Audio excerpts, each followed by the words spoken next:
Hello, everybody. Classic comic books are great. Up till now, I've mentioned a lot of books that I like, a lot of things that were my favorite over the years, but I haven't mentioned the X Men. The X Men was a book I liked, but I mean, it was okay. I didn't find it to be as good as the Avengers or Fantastic Four, but today I'm going to show you my best, the run that I like the best of the entire series. No, it wasn't the X Men with Roy Thomas and Neil Adams, although he introduced Havoc and it was good stuff, incredible art.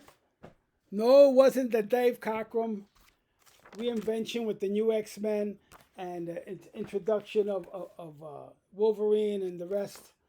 And no, it wasn't even the John Byrne run where you get the Dark Phoenix saga and Proteus and the other storylines that occur. It happened to be Frank Quietly and Grant Morrison 2001 run. This book got my interest. Now, to tell you what my history a little bit is that I mean I started reading in the 60s, 70s. I got hooked into the X-Men because they were the hot book. Things were happening with John Byrne and Chris Claremont, and I had FOMO, fear of missing out. So I bought the book. I thought it was okay. Then it kind of, once Byrne left, I still kept buying it because, I was a Marvel zombie at the time. For those who don't know, Marvel zombies are people that bought every Marvel book, even if they didn't like it or even if it was so, just to keep buying. And I did. So I bought the X-Men until like issue 200, then I dropped it. So I wasn't really interested in the X-Men that well.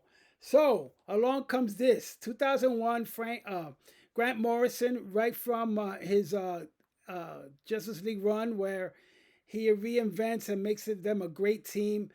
And he takes this over with Frank Quietly, who did books back and forth with Grant Morrison. And then right off the bat in this book, they introduce an adversary that the X-Men never knew and never thought they could defeat, Cassandra Nova, who happens to be the sister of Xavier, Professor X. And her whole mission is to get uh, um, the Sentinels up to kill the X-Men. And you don't really know why. It unfolds as the issues go. So what it is that, the good thing I like also about this is that uh, Morrison reinvents the X-Men. He pares them down to, it looks like about 6 characters, 5 or 6 characters the most.